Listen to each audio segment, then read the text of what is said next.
Hey everyone, and welcome back to Joey's Retro Newscast, where I go over the top news of the last week in retro handhelds, retro gaming, and just gaming in general.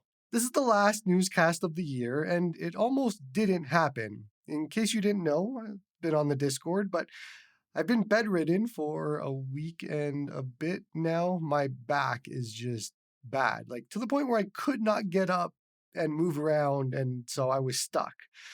And so this almost didn't happen. I've been filming an Ambernick RG406H review video, and that is halfway done, but I've had to stop that because I just can't do things.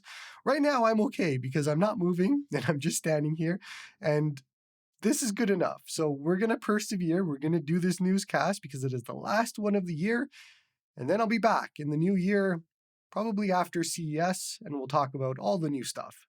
Emulation Station got an update. And it is cross-platform, so this is an update on each platform.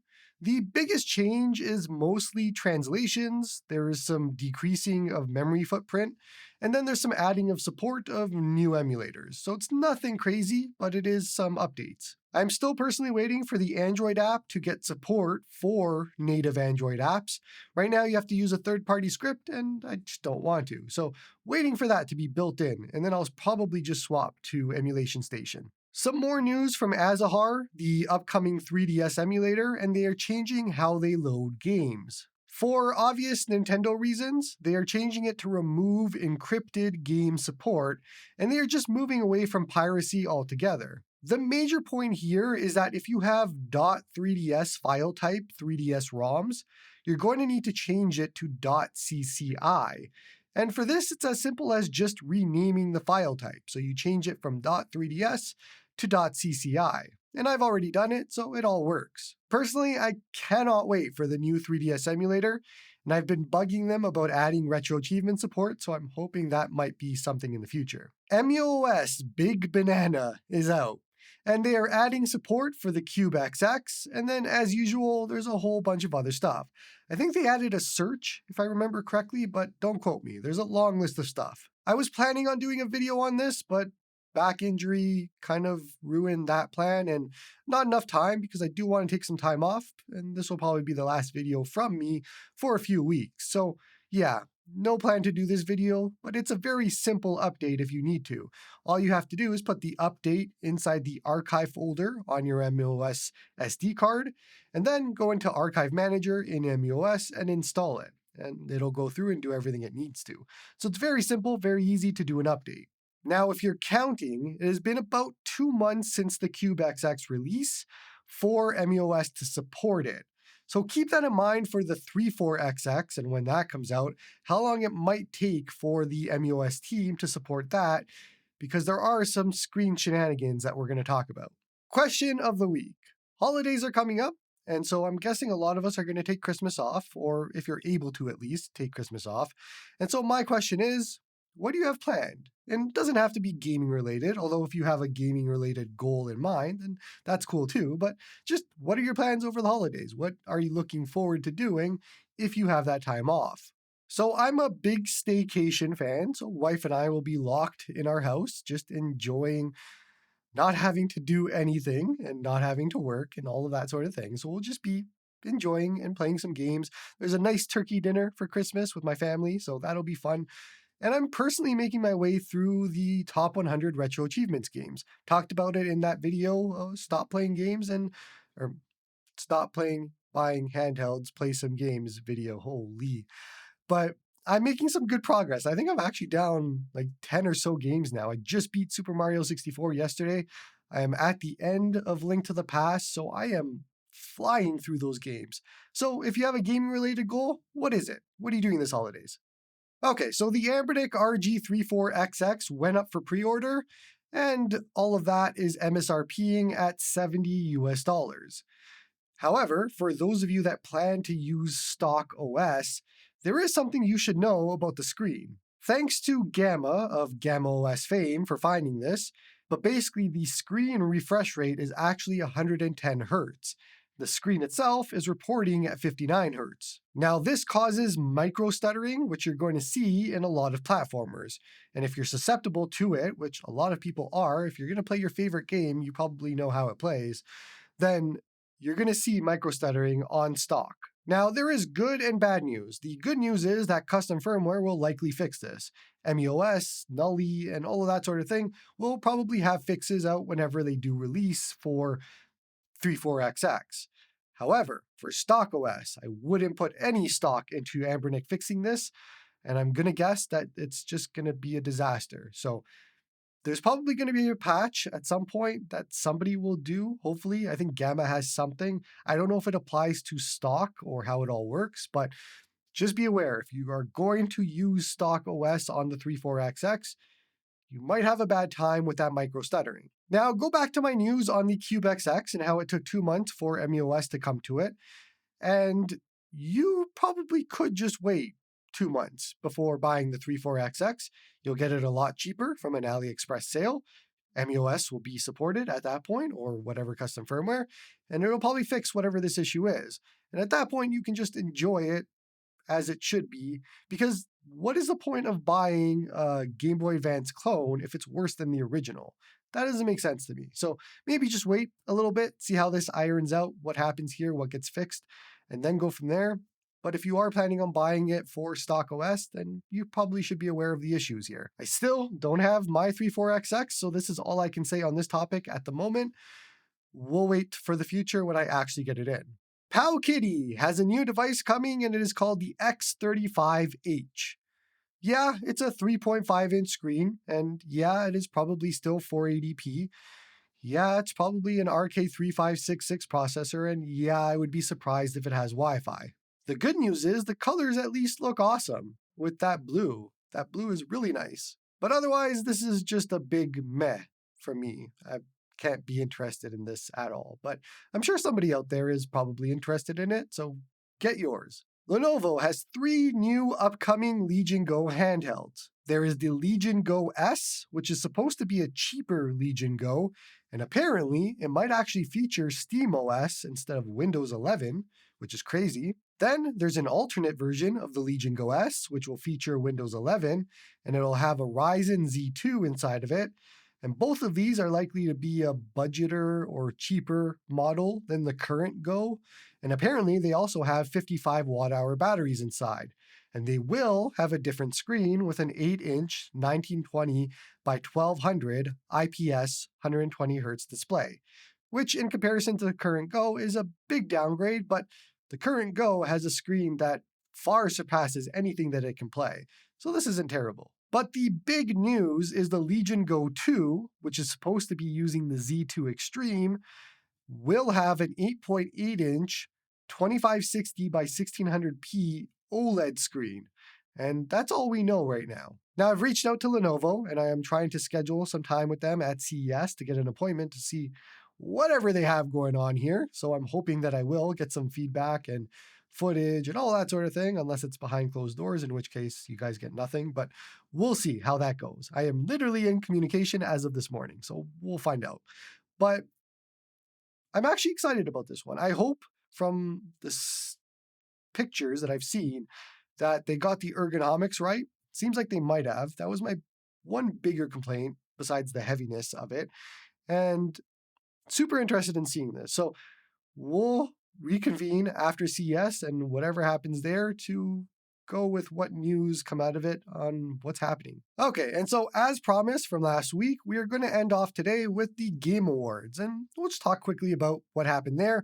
We'll talk about the announcements, and then we'll talk about the awards. Not too much to talk about on the awards front, but the announcements were really cool. This Game Awards was probably, I don't know, one of the best that I've seen, if not the best. I don't know. It's hard to rate them, but this was funny. They had good announcements. They had good games. I struggled to see any issues with this year's Game Awards. Okay, so first up, Ninja Gaiden Ragebound, and it looks super fun. This art style will never ever get old, and it is still side-scrolling, which is awesome, and yeah, just give me all of this game. Looks great. Then we got a new Virtua Fighter, and it is a modern style, 3D fighting and all of that sort of thing. And they're just calling it the Virtua Fighter Project, but I think this is number 6, or it would be number 6.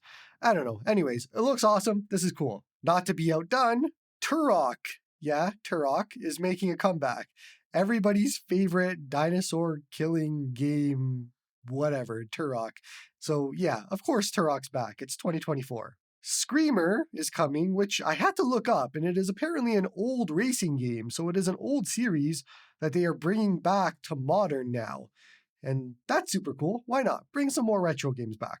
Speaking of bringing back things, Double Dragon Revive, which apparently brings back all of the old characters in a new Double Dragon game. So that's awesome. Yeah, we are eating good for retro game series coming back right now.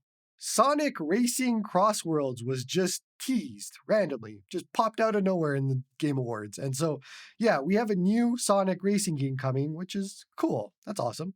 Mafia: The Old Country is a new Mafia game in the style of Sopranos. No, just kidding. It is more Godfather-ish, I guess.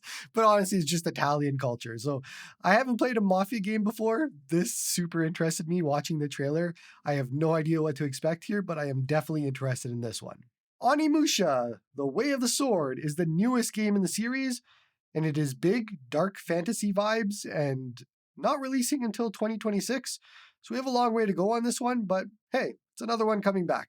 One of my favorite announcements of the show is probably Project Century, which is made by the Yakuza developers, and it takes place in 1915 Japan.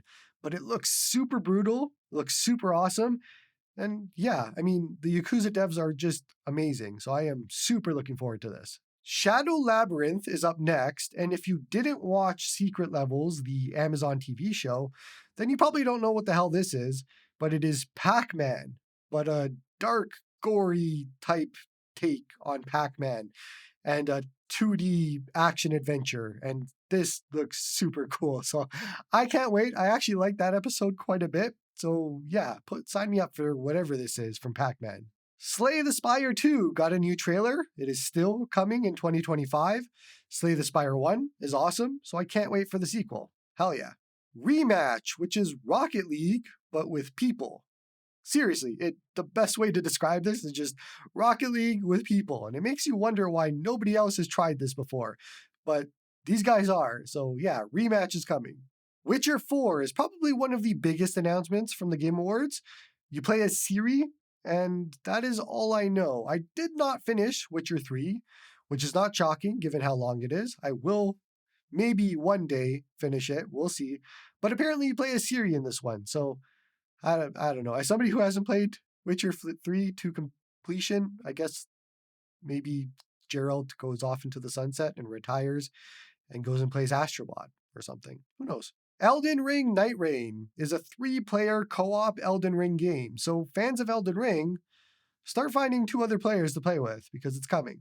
The studio behind Shadow of the Colossus, Ico, and Last Guardian have a new game coming with no name, but it looks like it'll be focused around massive things, as usual. So I can't say that I've actually enjoyed any of this studio's games. I'm just not going to lie, they just haven't hit for me. But I know a lot of people do, and just keep an eye out for this game from them. Okami's sequel is up next, and yeah, Okami is back.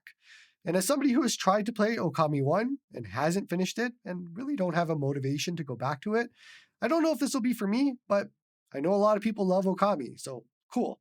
Intergalactic: The Heretic Prophet is the next game from the developers of The Last of Us, or, like most of us know them, Naughty Dog. I had massive Cowboy Bebop vibes during this, and it turns out that that was an inspiration for them, which is cool. The disappointing news is it is still Neil Druckmann behind the helm, which gives me a 50-50% chance of liking this game. Outer Worlds 2 is coming, and as a fan of Outer Worlds 1, that's awesome news. Yeah, give me more. I actually liked Outer Worlds a lot more than newer Fallout, so don't kill me, but it was an awesome game. Split Fiction looks awesome, and it is by Joseph Fares, or the guy behind Brothers: A Tale of Two Sons, which to me is a masterpiece of a game, or It Takes Two, or A Way Out. But this looks super cool, and it is a co-op game as usual, and it swaps between modern day sci-fi and fantasy worlds. So yeah, I can't wait to play this. This looks awesome. Borderlands 4 had a trailer, and it was the most meh thing ever from somebody who has no love for Borderlands. Borderlands 3 was a train wreck, and the humor of the previous ones just didn't do it for me. I don't know, maybe Borderlands 4 will be better, but I'm not really holding out hope. Dying Light the Beast is the last announcement here, and I never really got into Dying Light for no real reason. I just missed the boat on it. I have some friends that love that game, but I just never got into it. So hopefully this one, maybe I can jump into. Without going through every single award, we'll talk about the big one, and the game of the year went to Astrobot. Metaphor ReFantazio cleaned up nicely. I think Final Fantasy Rebirth won Best Music. Wukong won a few, if I remember correctly, but I have zero issues with Astrobot winning. I loved every minute of playing Astrobot. It is one of those games where you cannot play it without a smile on your face, and it is just so fun. Although Metaphor was great as well, Wukong was also great. I think that would probably be my top three. Actually, I would probably put Final Fantasy VII Rebirth ahead of Wukong, but either way, I love Astrobot, love Metaphor, love Final Fantasy VII Rebirth, and I liked Wukong quite a bit. So yeah, these are all great games. It's nice to see Astrobot win. If you have not yet played Astrobot, I highly, highly suggest it. You will enjoy it. You'll have fun. You'll be smiling from ear to ear the entire time. It is one of those types of games. Otherwise, the Game Awards was just awesome. I don't know about you. You let me know in the comments, but I thought it was really good. Watched the entire thing from start to finish, as I always do. Had great jokes, great announcements, great games, all of it. So yeah, I'm really excited to see them continue this because this is how it should be. It was awesome. Appreciate you all for watching, and that's all from me, Las Vegas.